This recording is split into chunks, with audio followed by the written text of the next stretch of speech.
Hello and welcome back to my podcast. Today I will be starting a new chapter of God Among Us. Chapter's name is More People, and this is the next chapter of Meeting Peoples. So let's begin. Alien, what did you do? I scream, showing the man. Falling back, I leave him and run over to Diana. Grabbing by her shoulder, I start shaking her. Diana, come on, can you hear me? Come on, say something, snap out of it. Despite how loud I clapped my hands or how close I snapped my fingers, Diana is still in a daze. She is staring into space and repeating what the man told us. What on earth did how to do you? I say, clapping my hand. The kid. How I think? How can this girl resist my power? Who is she? I have to know. I push myself up and walk over to her. However, the second she sees me, she grabs Diana and tries to run. Thinking fast, I slam my hand on the road and turn it into quicksand. The girl stops. She is now start to sink. Help, she screams, waving her arm and trying to get out of the quicksand. Help, someone please help. I feel a sharp pain in my chest all of a sudden. It feels like something is stabbing me. What is this? I ask myself, trying to analyze the pain. It is not like the headache from before, but still, it hurts very much. I look at the girl, thinking she is the cause of the pain. I discover I am right. When she turned back to look at me, there are tears in her eyes. And immediately, I feel the pain sharpen. Clutching my chest, I endure the pain and look at the girl. I will help you, I say, shouting out my hand to lift the two girls out of the quicksand. Once out, I transform the quicksand back into normal road. Dropping the girl onto the normal road, I want to reach out and help her, but I decide not to. Instead, I wave my hand and pull her friend out of the daze. What? Diana says, blinking a few times and looking around. What happened? What's going on?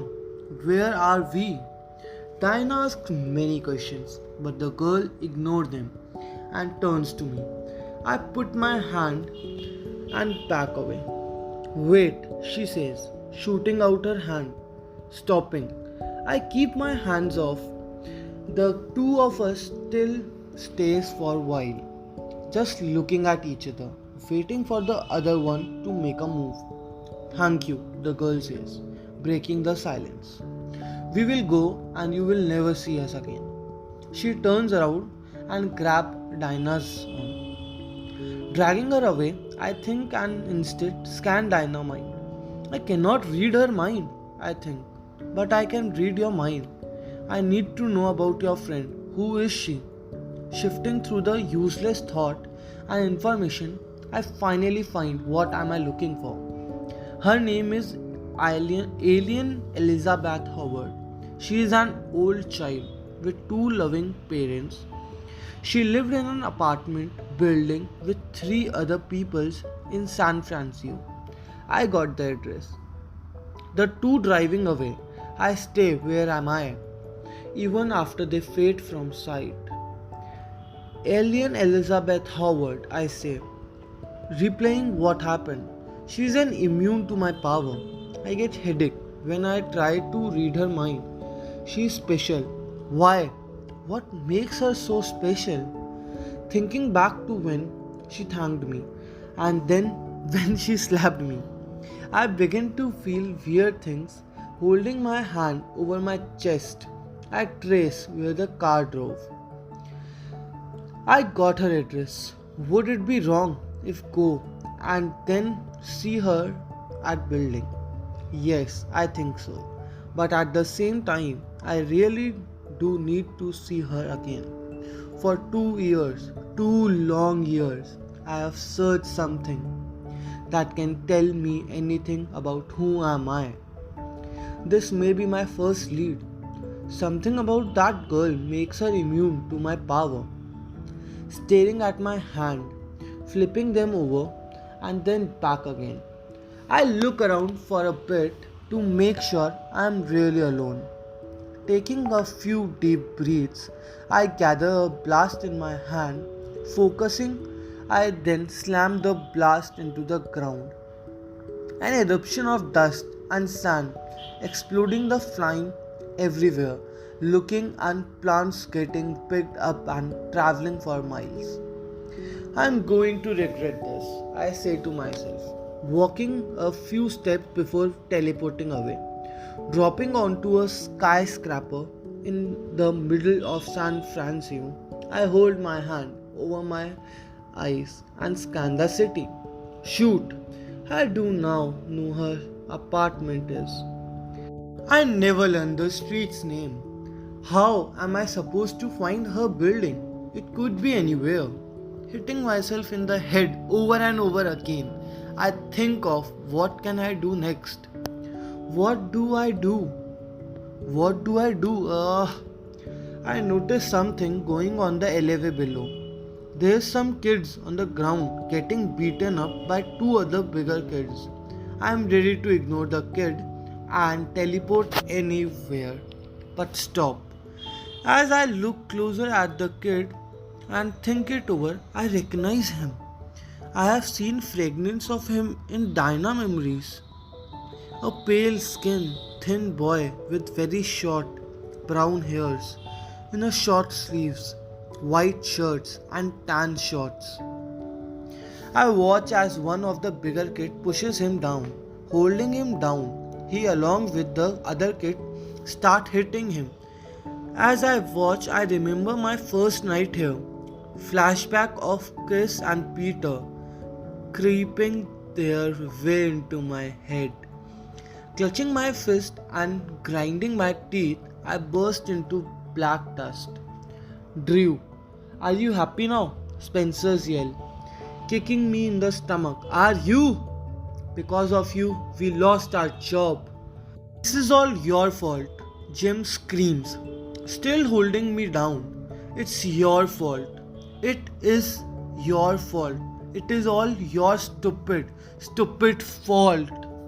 Punching me across the face, he knocks me back down to the ground. How does begin the hero of the day feel now? Spencer mocked. Looking at Jim, his fist looming behind him. All I can do is close my eyes and hope these guys leave me soon. The kid, Spencer's fist shooting through the air, about to hit Drew's face. I grab it before it can. What the hell? Spencer screams, surprised to see me standing beside me. Stop, I say, shoving and knocking him back. Turning to look at Jim, I charge him and push him back too. Quickly reading his, Spencer's and Drew's mind, I learned that the reason Jim and Spencer are beating him is that Drew discovered they have been stealing small amount of money from the store they worked at. Such small amount, but over many months, that if Drew has not been checking the register, most likely they would not have been caught and have gotten fired on the spot. Hey, Spencer screams, walking right up to me. This doesn't concern you, to get the hell off out here. Spencer, swinging his fist, hits me right in the face. Staying still for a while, not moving an inch. His fist starts to shake. Second later, I can learn tears in his eyes as he screams and pulls back his bleeding fist. Meanwhile, I wipe my cheeks. What happened? Jim's yell, examining his friend's fist as purple as grape and with blood oozing out of the knuckles. The two look at me. For some reason, Jim leaves and grabs any empty grass from the ground. Charging towards me, the bottle high in the air, he slams it down on me. The bottle shatters as it hits me head. I cross my arms, stunned for a while, looking between me and the broken bottle in his hand. He charges one more, trying to stab me with the bottle. I grab his wrist. Enough, I say, pulling the bottle off Jim's hand and lifting him into the air via his short collar. Do me, Drew, you and your friend a favor and go away. Using my power, I slams Jim far onto the wall onto the other sides of the elevator. Jim making a loud thud before falling onto the closed dumpster and rolling off. Groaning and moaning as he pushes himself up, Spencer's run to him and the two of them look at me before rolling away. I turn around to the paralyzed Drew. Walking over to him, I grabbed him and picked him up. Now that is out of the way, I believe it time for help me. Thank you. The next chapter will continue this.